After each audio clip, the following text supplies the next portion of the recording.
a new book has come out, Regime Change by New York Times reporters Maggie Haberman and Jonathan Swan.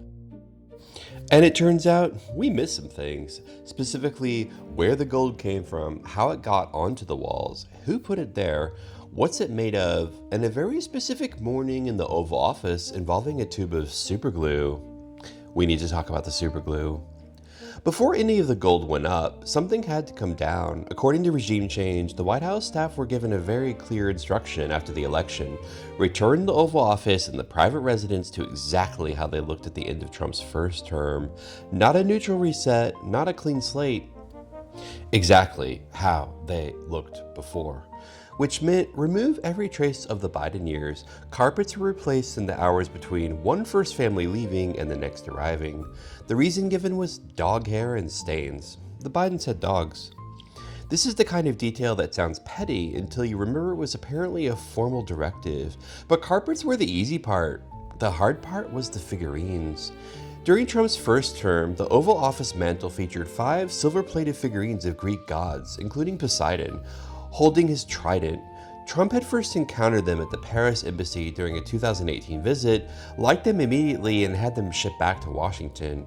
When he left in 2021, they were returned to France. Now, staff needed them back, and shuttling Greek god statuettes across the Atlantic for the second time in 4 years apparently struck someone as logistically excessive, because instead they sourced silver-plated eagles, which is, in terms of presidential symbolism, a reasonable substitution.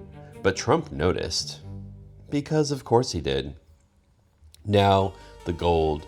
Trump's relationship with gold is not incidental, it's foundational. According to regime change, the person most credited with establishing that aesthetic was Ivana Trump, his first wife, who served as vice president of interior design at the Trump Organization.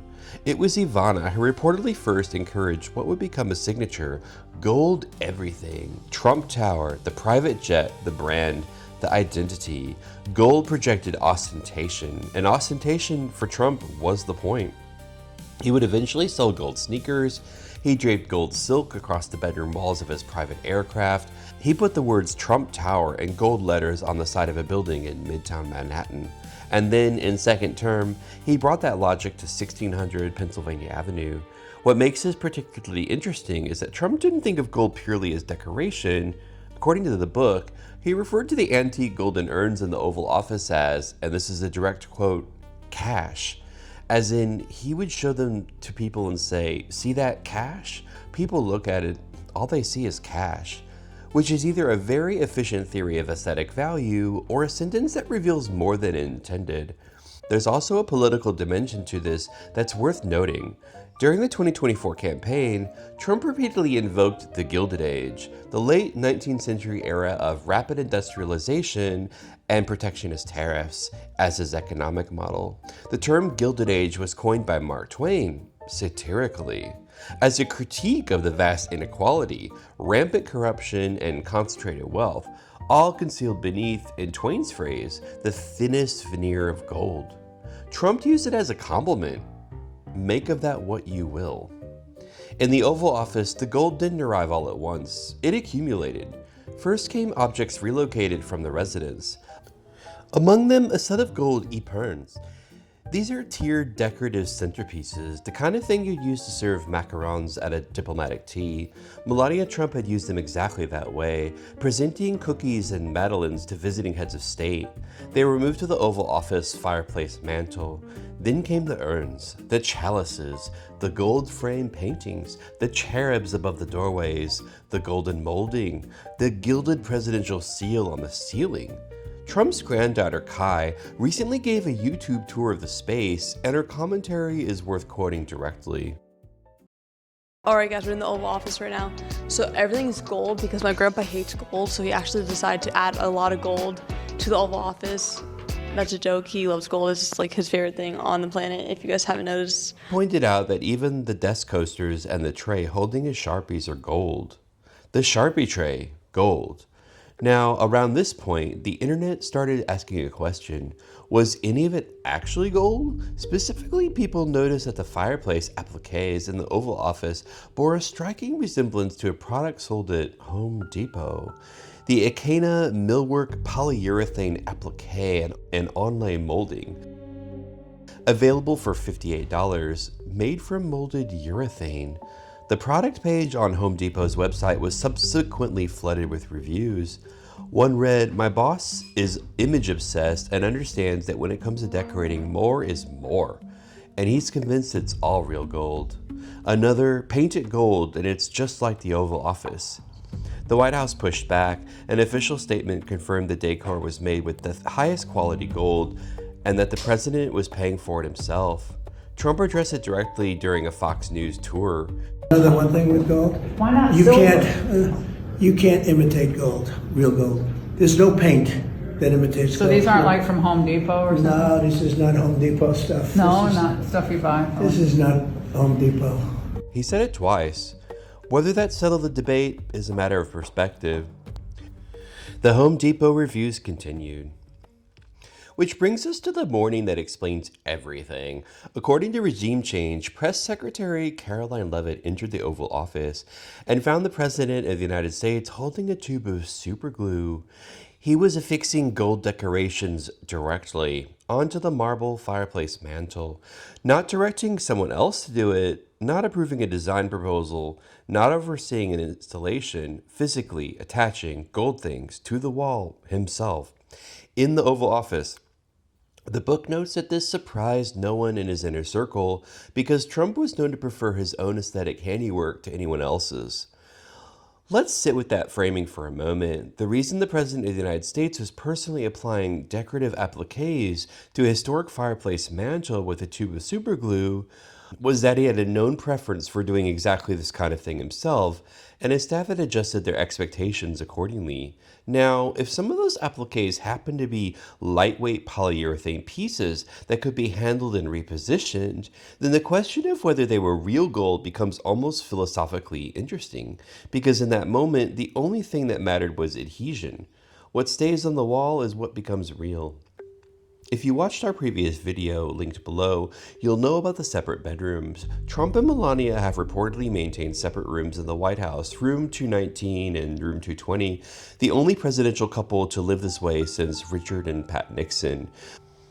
We covered the consequences of that for the interior design situation, objects moving between rooms, staff caught between competing aesthetic systems, but Regime Change adds a detail we didn't have.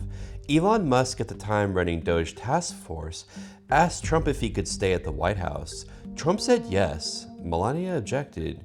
She was overruled. Musk spent multiple nights in the Lincoln bedroom, located in the private residence.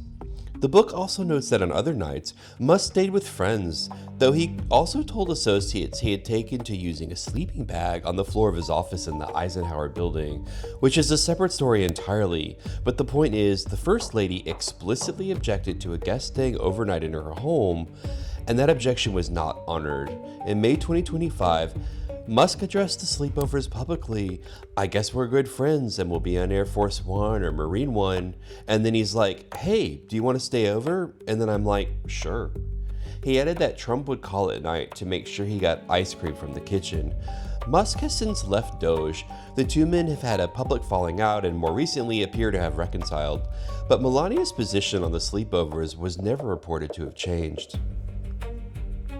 There are two more details from Regime Change that didn't make it onto our first video. The first involves the bathroom. Trump, according to the book, has a fully carpeted bathroom, not a bath mat, a carpet, wall to wall. The portion nearest the shower would regularly become soaked through. Staff were never quite sure why, but they worried about mold growing underneath. The solution they developed was to keep several small pieces of the same carpet in rotation, swapped out and dried, and lay them over the wet section. To be clear, the solution to the wet carpet problem in the president's bathroom was more carpet. That's where we are. The second detail is the ballroom. We covered this in the previous video. The East Wing demolition, the expanding footprint, Melania's objections to living in a construction zone. What we didn't include is why advisors were specifically concerned about the East Wing location. Because beneath the East Wing sits the Presidential Emergency Operations Center. This is where Vice President Cheney and senior Bush administration officials coordinated the response to September 11 attacks. It's also where Trump himself was taken in May 2020 when protesters breached a barricade near the Treasury building. So, to update the picture, the White House now has gold urns the president calls cash, a carpeted bathroom with a wet carpet problem, a selfie mirror in the colonnade, a ballroom potentially larger than the building it's attached to, a bunker being rebuilt beneath it, and decorations applied to the Oval Office fireplace mantel, personally with superglue by the president. Who did not consider this unusual? Whose staff did not consider this unusual? And who, when asked whether the gold was from Home Depot, said, "This is not Home Depot stuff," twice, and seemed to expect that to settle it. The Oval Office has always been a symbol. Most presidents treat it as a fixed one, something to occupy carefully, to leave largely intact, to hand on. What's different here isn't the gold, it's the superglue, because superglue implies the gold isn't holding on its own. And that maybe, if you look close enough, it never was. If you enjoyed this video, please like and subscribe to help me bring you more deep dives into political and cultural mysteries. If you want more like this now, please watch the suggested video that pops up on screen now.